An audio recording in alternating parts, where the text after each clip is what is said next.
আপনারা জানেন যে গত রাত্রে যে অনাকাঙ্ক্ষিত ঘটনা আমার শ্বশুর বাড়ির ছাদে এক শ্রেণীর কুচক্রী মহল ছাদে অবৈধ অস্ত্র এবং ককটেল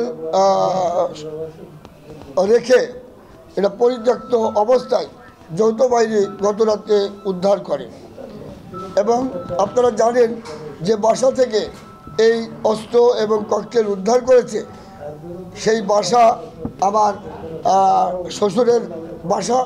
সেই বাসার সাথে আমার কোনো সম্পর্ক নাই, কিন্তু দেখা গেল যে সামাজিক মিডিয়ায় আমার বিরুদ্ধে ষড়যন্ত্রকারীরা আমার এবং আমার দলের ভাবমূর্তি নষ্ট করার স্বার্থে তারা বিভিন্নভাবে অপপ্রচার শুরু করে।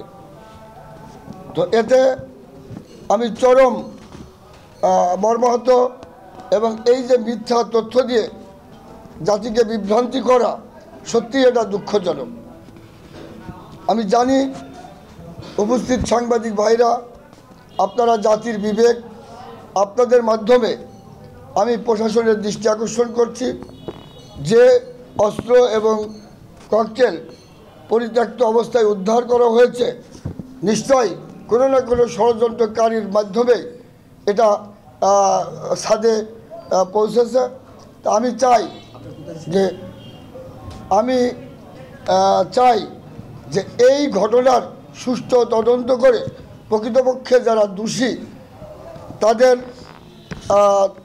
তদন্তের মাধ্যমে সত্যতা যাচাই বাছাই করে তাদের বিরুদ্ধে কঠিন শাস্তির ব্যবস্থা করা হোক। তো আপনাদের মাধ্যমে জাতি পরিষ্কার হয়ে যাক যে প্রকৃত ঘটনা কি। প্রকৃতপক্ষে ওই বাড়ির মালিক আমি না, আমার নাম মোহাম্মদ নুরে আলমিন বুলবুল, আমার পিতার নাম মরহুম আজম আলী বিশ্বাস, আমার গ্রামের বাড়ি আসাননগর। কিন্তু এই অস্ত্র এবং ককটেল উদ্ধার হয়েছে আবুরি আমার শ্বশুর বাড়ির থেকে। এটা পরিষ্কার।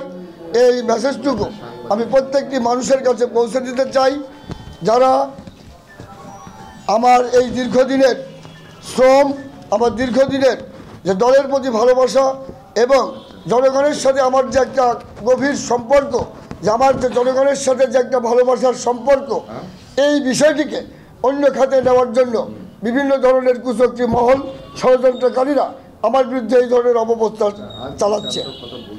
তা আপনাদের মাধ্যমে আমি সবাইকে জানাতে চাই যে আমার ব্যক্তিগত চরিত্র, ব্যক্তিগত আদর্শ সম্বন্ধে মালিহাট সহ মিরপুর উপজেলা বিএনপির সকল নেতৃবৃন্দ জানেন। আমার সকলের প্রতি অনুরোধ যে আপনারা যে এই যে ঘটনার সুষ্ঠু তদন্ত করে প্রকৃতপক্ষে যারা দোষী, আমি যদি দোষী হই তাও আমার বিরুদ্ধে আইনগত ব্যবস্থা নিলে আমি বিন্দু পরিমাণ দ্বিধাবোধ করব না। তবে বিষয়টি সুষ্ঠু তদন্ত করে যারাই প্রকৃত দোষী তাদের বিরুদ্ধে আইনগতভাবে কঠিন শাস্তি দেওয়া হোক, যাতে আমার মতো আর কেউ যেন এই ধরনের ঘটনার শিকার না হয়। এ ব্যাপারে আমরা আমাদের সাংগঠনিকভাবে নেতাকর্মীরা এটা তদন্ত করছি, সুষ্ঠু তদন্ত। কারণ আমি এখন এই ব্যাপারে কাউকে দোষী সাব্যস্ত করতে চাই না।